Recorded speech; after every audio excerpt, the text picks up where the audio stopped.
ನಮಸ್ಕಾರ ಫ್ರೆಂಡ್ಸ್, ಆದ್ಯ ಡಿವೋಷನಲ್ಗೆ ಸ್ವಾಗತ.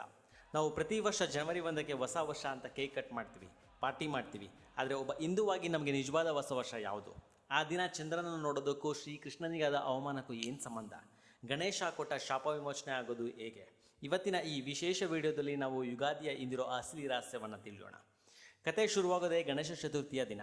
ನಮಗೆಲ್ಲ ತಿಳಿದಿರೋ ಹಾಗೆ ಗಣೇಶ ಮೋದಕ ಪ್ರಿಯ. ಒಂದು ಸಲ ಗಣೇಶ ಹೊಟ್ಟೆ ತುಂಬ ಮೋದಕ ತಿಂದು ಹೋಗ್ತಿರುವಾಗ ಆತನ ರೂಪವನ್ನು ನೋಡಿ ಚಂದ್ರ ಅಣಿಗಿಸಿ ನಗ್ತಾನೆ. ಚಂದ್ರನಿಗೆ ತನ್ನ ಸೌಂದರ್ಯದ ಬಗ್ಗೆ ಅಹಂಕಾರವಿತ್ತು. ಆಗ ಗಣೇಶ ಕೋಪಗೊಂಡು ಒಂದು ಶಾಪ ಕೊಡ್ತಾರೆ. ಇವತ್ತಿನ ದಿನ ಯಾರು ನಿನ್ನನ್ನು ನೋಡ್ತಾರೋ ಅವರಿಗೆ ಸಮಾಜದಲ್ಲಿ ಇಲ್ಲದ ಅಪವಾದ ಬರಲಿ, ಅವಮಾನವಾಗಲಿ ಅಂತ.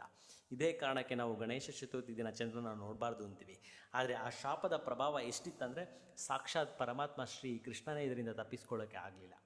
ದ್ವಾಪರ ಯುಗದಲ್ಲಿ ಶ್ರೀಕೃಷ್ಣ ಒಮ್ಮೆ ಅರಿಯದೆ ಚತುರ್ಥಿಯ ಚಂದ್ರನನ್ನು ನೋಡಿಬಿಡ್ತಾರೆ.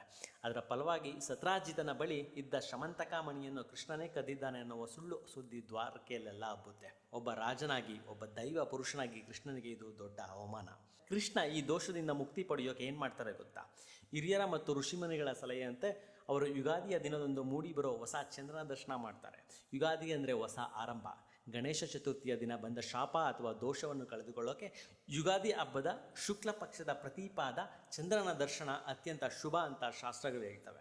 ಹಳೆಯ ಕಹಿ ಘಟನೆಗಳನ್ನು, ಸುಳ್ಳು ಅಪವಾದಗಳನ್ನು ತೊಳೆದು ಹಾಕೋಕೆ ಯುಗಾದಿ ಚಂದ್ರ ನಮಗೆ ದಾರಿದೀಪ ಆಗ್ತಾನೆ. ಜೀವನದಲ್ಲಿ ನಿಮಗೆ ಯಾರಾದರೂ ಮೋಸ ಮಾಡಿದ್ದಾರಾ ಅಥವಾ ಮಾಡದ ತಪ್ಪಿಗೆ ಶಿಕ್ಷೆ ಅನುಭವಿಸಿದ್ದೀರಾ? ಹಾಗಾದರೆ ಯುಗಾದಿ ದಿನದ ಚಂದ್ರನ ದರ್ಶನ ನಿಮಗೊಂದು ಹೊಸ ಭರವಸೆ ನೀಡುತ್ತೆ. ಈಗ ಒಂದು ಮುಖ್ಯ ಪ್ರಶ್ನೆ, ನಾವ್ಯಾಕೆ ಯುಗಾದಿಯನ್ನೇ ಹೊಸ ವರ್ಷ ಅಂತ ಕರಿಬೇಕು? ಪುರಾಣಗಳ ಪ್ರಕಾರ ಬ್ರಹ್ಮದೇವರು ಇಡೀ ಬ್ರಹ್ಮಾಂಡದ ಸೃಷ್ಟಿಯನ್ನು ಮಾಡಿದ್ದೇ ಈ ದಿನ. ಕಾಲದ ಚಕ್ರ ಅಂದರೆ ಯುಗಾದ ಆದಿ, ಆದ್ದರಿಂದಲೇ ಇದು ಯುಗಾದಿ. ಜನವರಿ 1ಕ್ಕೆ ಪ್ರಕೃತಿಯಲ್ಲಿ ಏನೂ ಬದಲಾಗಲ್ಲ. ಆದರೆ ಯುಗಾದಿ ಸಮಯದಲ್ಲಿ ಭೂಮಿಯ ಅಕ್ಷದ ಬದಲಾವಣೆಯಿಂದ ವಸಂತದ ಋತು ಆರಂಭವಾಗುತ್ತೆ. ಒಣಗಿದ ಮರಗಳು ಚಿಗುರುತ್ತವೆ, ಕೋಗಿಲೆ ಹಾಡುತ್ತೆ. ಪ್ರಕೃತಿಯೇ ನಮಗೆ ಹ್ಯಾಪಿ ನ್ಯೂ ಇಯರ್ ಅಂತ ಹೇಳ್ತಿರುವಾಗ ನಾವು ಬೇರೆ ಕ್ಯಾಲೆಂಡರ್ ಯಾಕೆ ನೋಡಬೇಕು? ಜೀವನ ಅಂದರೆ ಬರೀ ಸಿಹಿ ಅಲ್ಲ, ಬರೀ ಕಹಿ ಅಲ್ಲ. ಕಷ್ಟ ಸುಖ ಎರಡನ್ನೂ ಸಮಾನವಾಗಿ ಸ್ವೀಕರಿಸುವ ತತ್ವವನ್ನು ನಮ್ಮ ಹಿರಿಯರು ನಮಗೆ ಕಲಿಸಿಕೊಟ್ಟಿದ್ದಾರೆ.